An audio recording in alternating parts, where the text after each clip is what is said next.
Hi, third graders. Today we are going to read chapter 7, and this chapter is called Every Other Fridays. I hope you have been following along with all your questions and taking your time, and I'm excited to dive into the reading today. So let's get started. The next morning was an every other Friday. On every other Fridays, Mom drove Bat to his school, and Janie walked to her school just like usual, but in the afternoon, Dad would pick them up. First Bat, whose class let out 20 minutes before Janie's, and they would all go home to his apartment for the weekend. Every other Fridays made Bat uncomfortable, like his skin was on too tight. Bat liked it when things followed a pattern, and every other Fridays broke the pattern.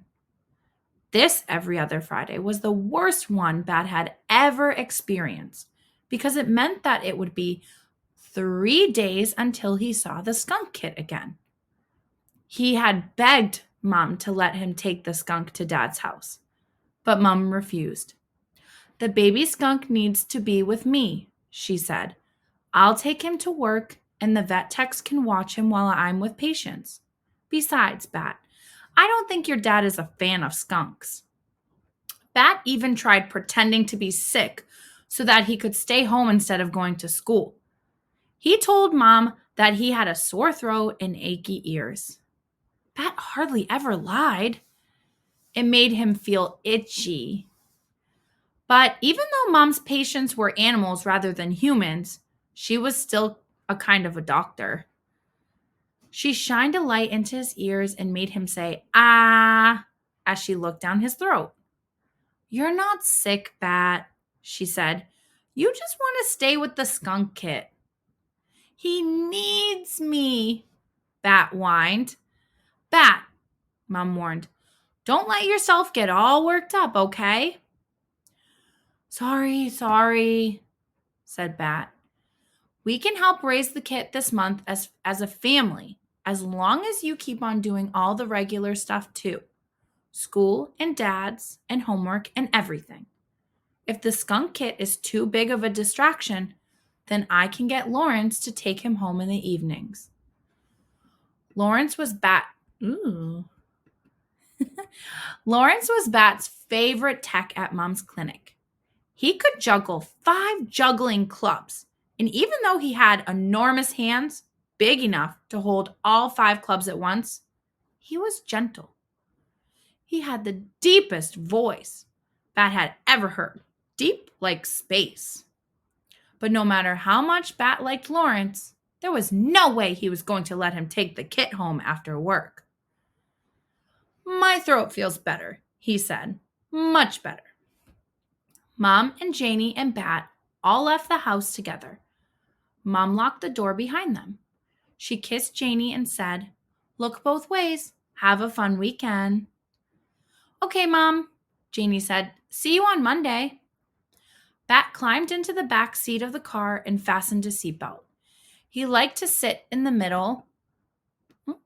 He liked to sit in the middle seat because someone had once told him that it was the safest seat in the whole car. That was one of the things he didn't like about every other Fridays. His dad's car, a fast little yellow convertible, didn't have a middle seat. It just had 2 side back seats with a hump in between. Mom placed the box with the skunk kit on the front passenger seat. Then she started the car and backed down the driveway.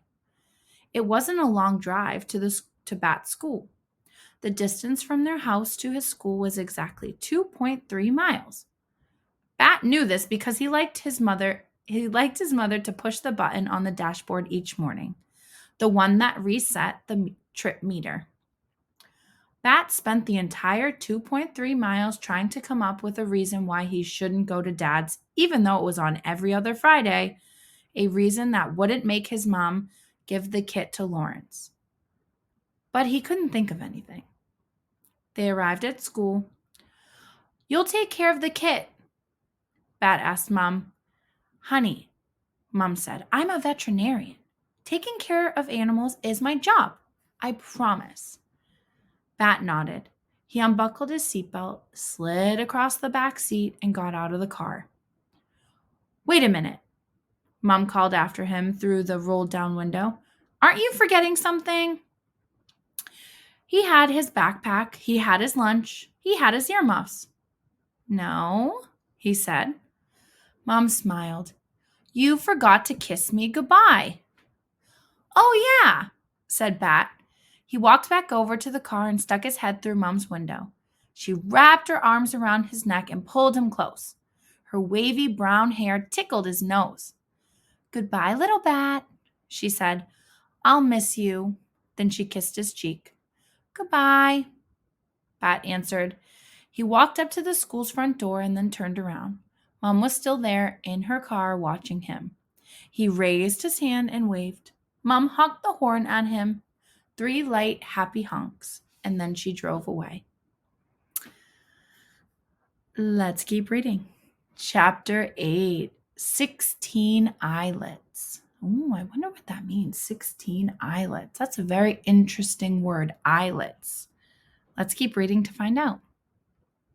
Sometimes Bat wished that Janie went to his school because it would be kind of neat to see her in the hallways and at lunch. But most of the time, he was glad that his school was something he didn't have to share with her. Janie attended the Robert E. Willett Elementary School, but this was her last year. Next fall, she would be going to junior high school. Bat went to a private school. It had smaller classes than the public school, and his parents thought it was a better fit for him, which was fine with Bat. Mr. Grayson was a good teacher who never yelled and who usually let Bat wear his earmuffs if things got too loud. Also, his school, the Saw-Whet School, was named after a type of owl. The main hallway of the Saw-Whet School was a busy place until 8:35 a.m., when class officially started. Until then, it was full of parents walking the younger kids, those in kindergarten and first grade, to their classrooms, and older kids walking themselves, all while the principal, Mrs. Martinez, stood outside of the administration office, smiling and being friendly. Bat! Called Mrs. Martinez, waving and smiling. Bat didn't feel like talking to Mrs. Martinez, so he pretended he didn't see her and slid to the far side of the hallway as she passed. That way she couldn't reach out and rumble his hair. I'm sure some of us have felt that way. Maybe we just didn't feel like talking to someone, so we were kind of like, if I just pretend they're not there. But if someone notices you're pretending that they're not there, they might not feel so good. So you definitely want to think about how that other person might feel. And it's okay to always say, I just don't feel like talking today. Bat hated it when people rumbled his hair, and Mrs. Martinez loved to rumble his hair. She had never yet rumbled his hair, and Bat wanted to keep it that way. Bat liked the main hallway better when all the other kids were in their classrooms. Right now, Luca and Israel, 2 kids in Bat's same class, were struggling out of their rain boots on the big rubber mat.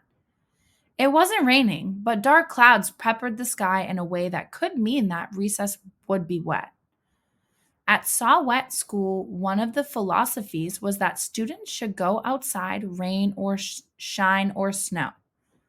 So I wonder if we do that at our school, if we always go out rain, shine, or snow. I guess it depends on the teacher.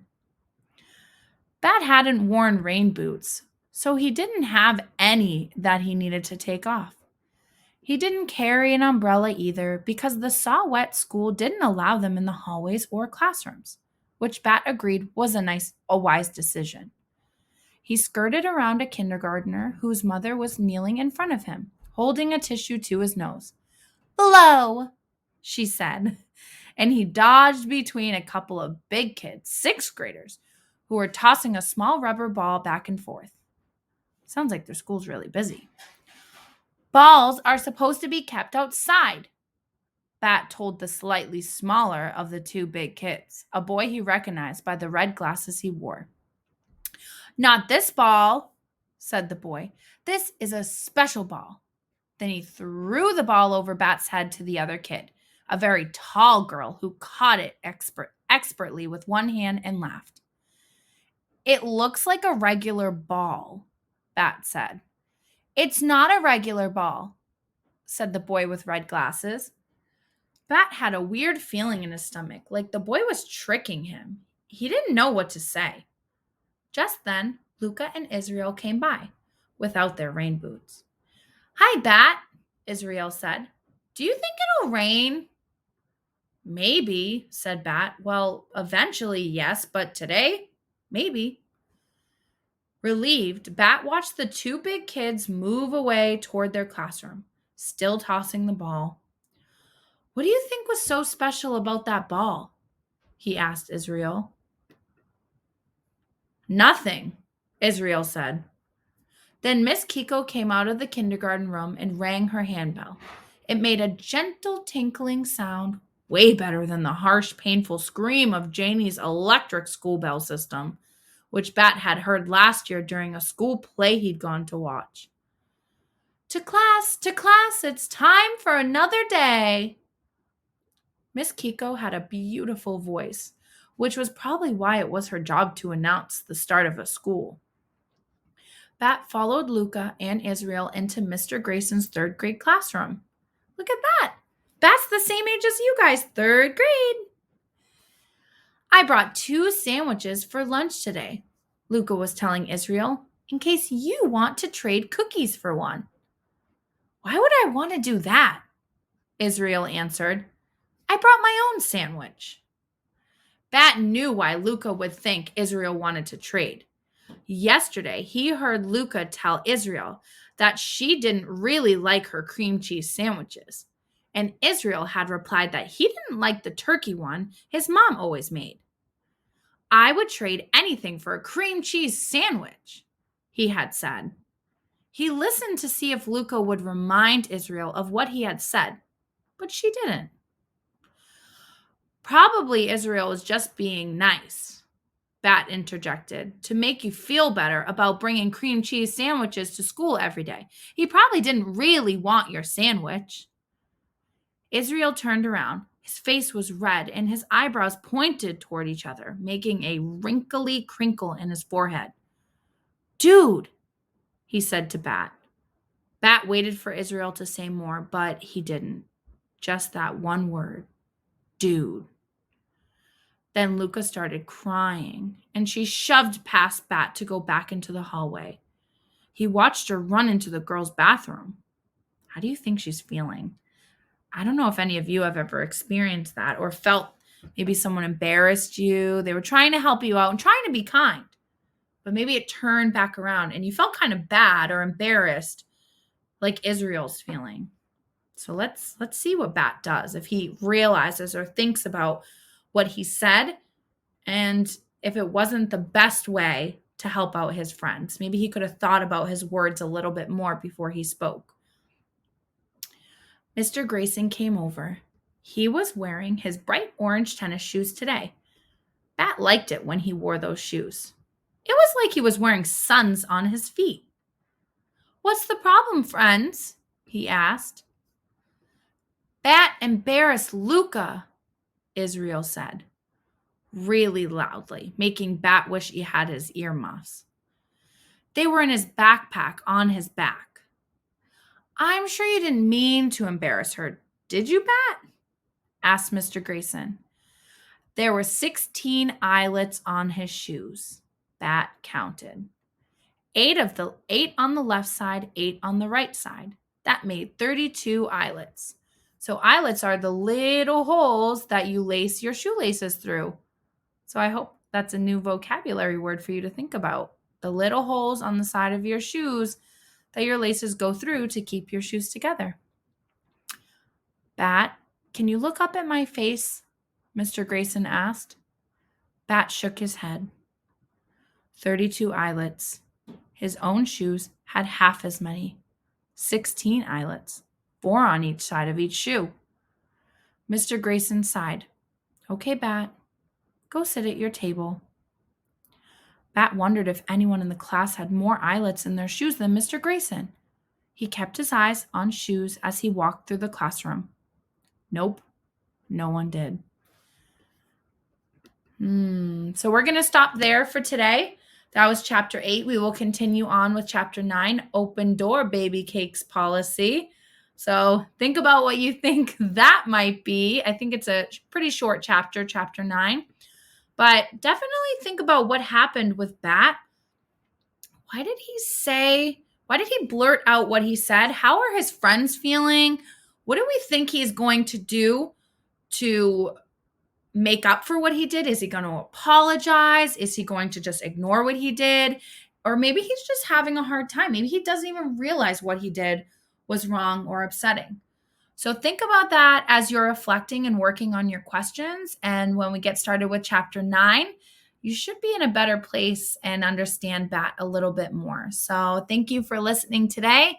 Good luck on your work and always do your best.